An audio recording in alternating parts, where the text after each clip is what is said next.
Hello, I'm Dr. Omar Danner, and I'd like to welcome you to Healthcare Reimagined.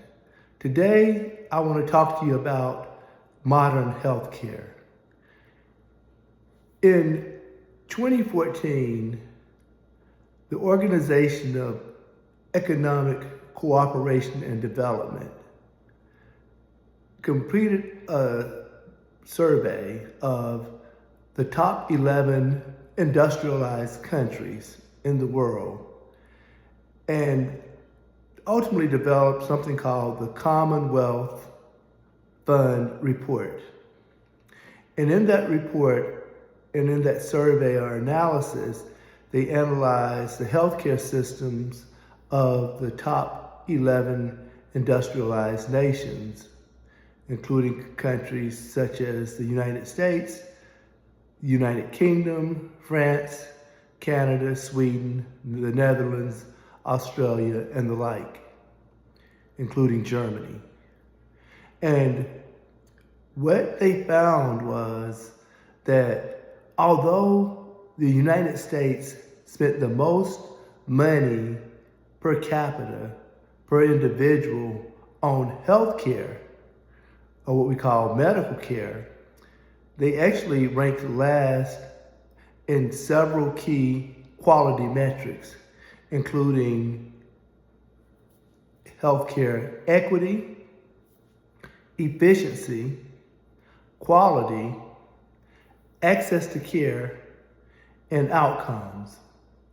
Now, they did not rank last in each of those categories, but collectively, they ranked number 11 out of all of the different countries when you looked at the system as a whole.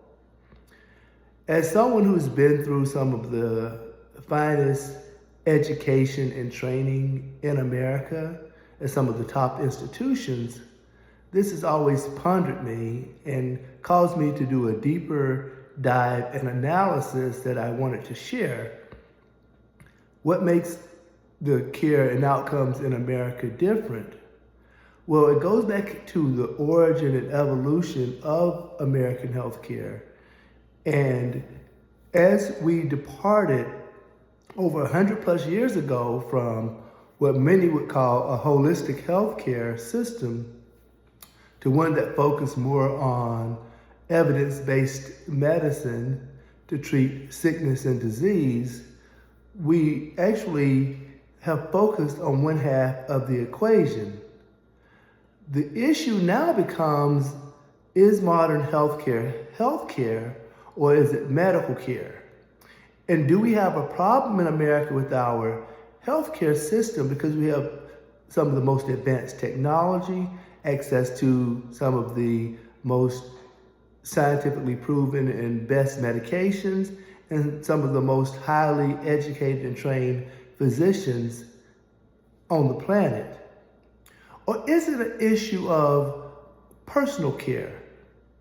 When we departed away from holistic health care, what we effectively have done is moved away from the commitment, the responsibility of each American citizen to actually take care of certain aspects of their lives and their health and well-being. The truth of the matter is, we don't actually have a medical care issue. We have a self-care, a personal care issue that can be remedied through actually education of the individual patient or person. Because what I found in my study and in my research, that it is very difficult to actually coach or counsel, teach or guide someone who does not have a fundamental understanding of how to take care of their bodies. When a person does not know what their body tolerates from the perspective of their food intake, or they don't know their nutritional balance, particularly as it relates to micronutrients, they don't actually have the right foundation to optimize their health and well-being, because we fundamentally work by nutrition. When you look at nutrition and we look at food as fuel, it has two components.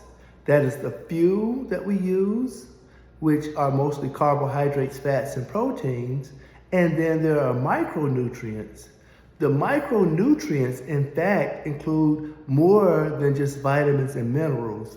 There are things like polyphenols and bioflavonoids.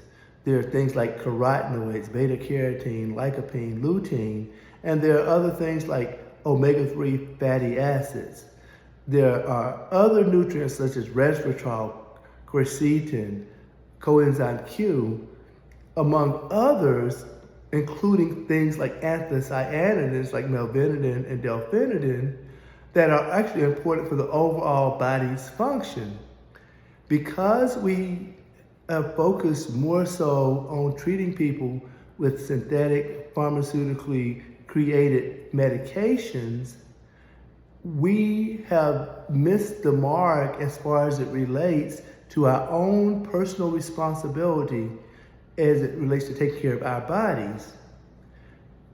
In the Bible, Jesus said specifically, it is written that people who are well do not need a physician.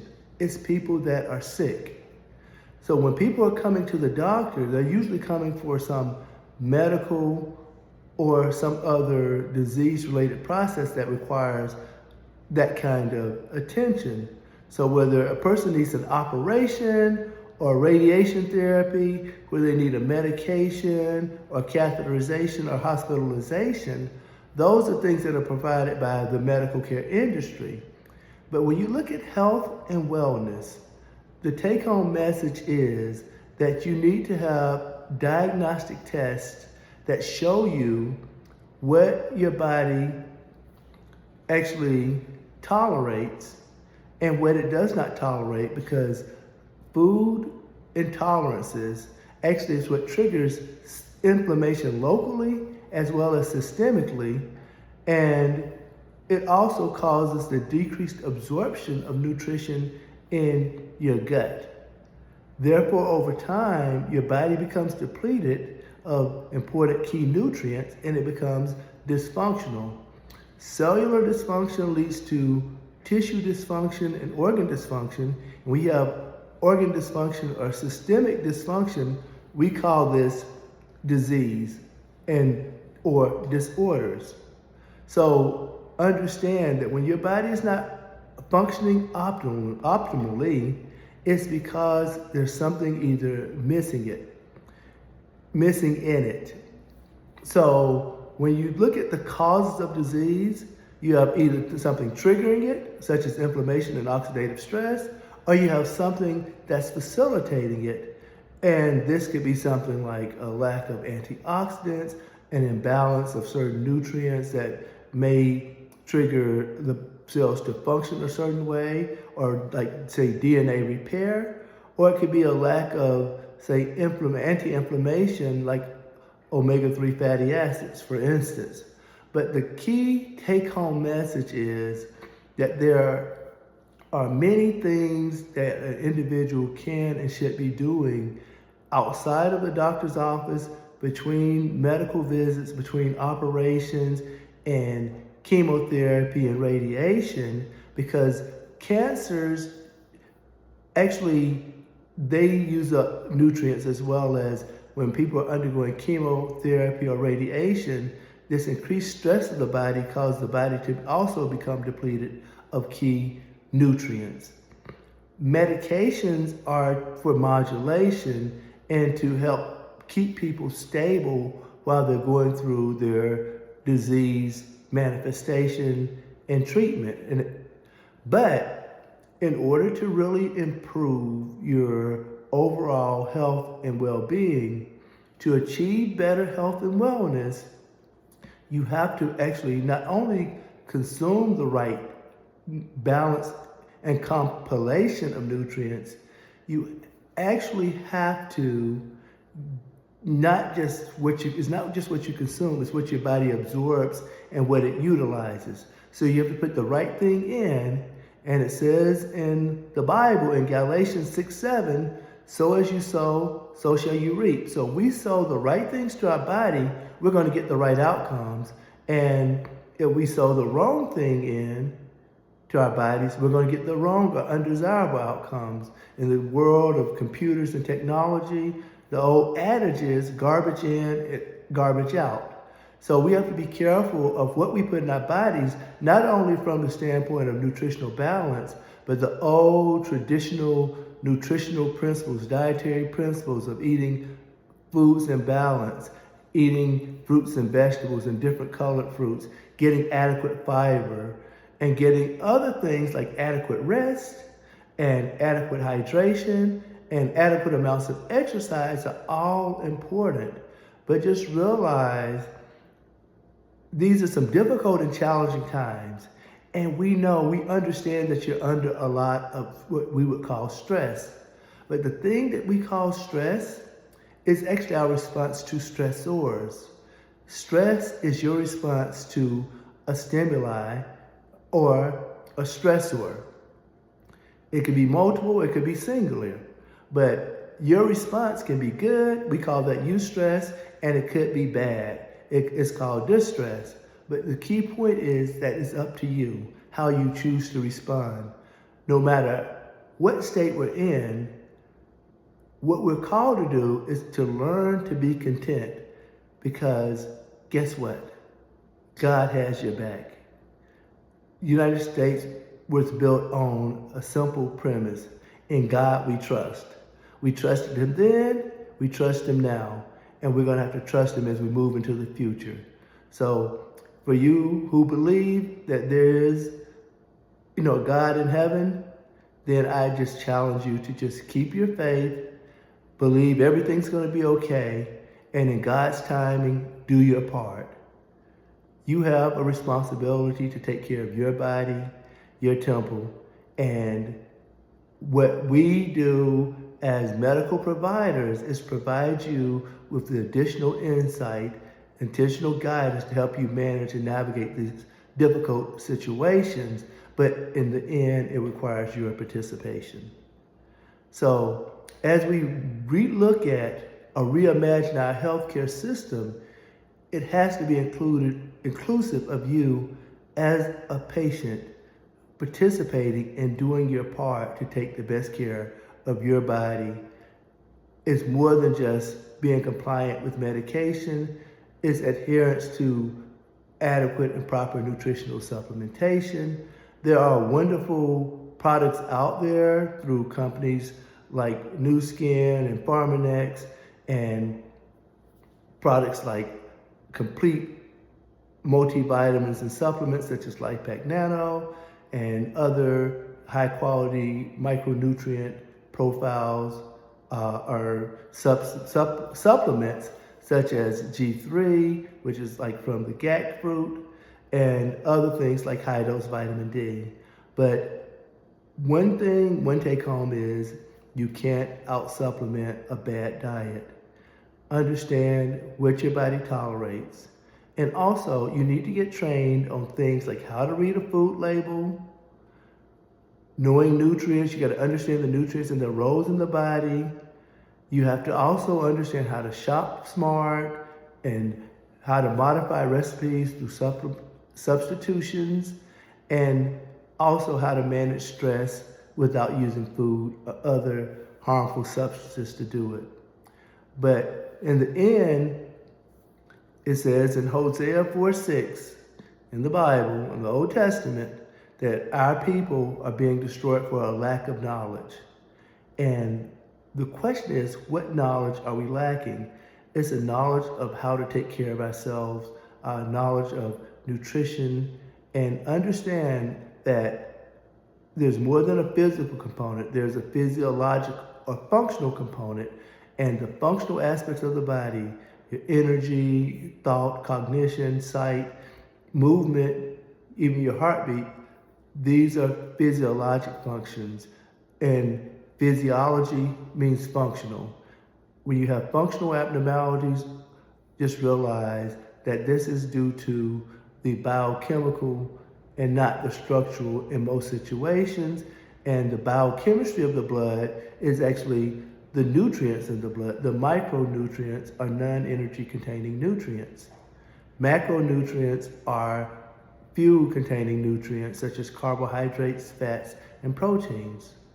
Proteins are actually for structure and function, and the body uses them as a last resort for energy.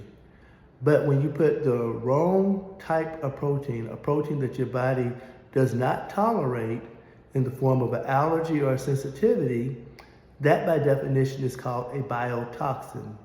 And when you ingest biotoxins in your body, that is the same as a poison. If it were a microbe, we would call it a pathogen.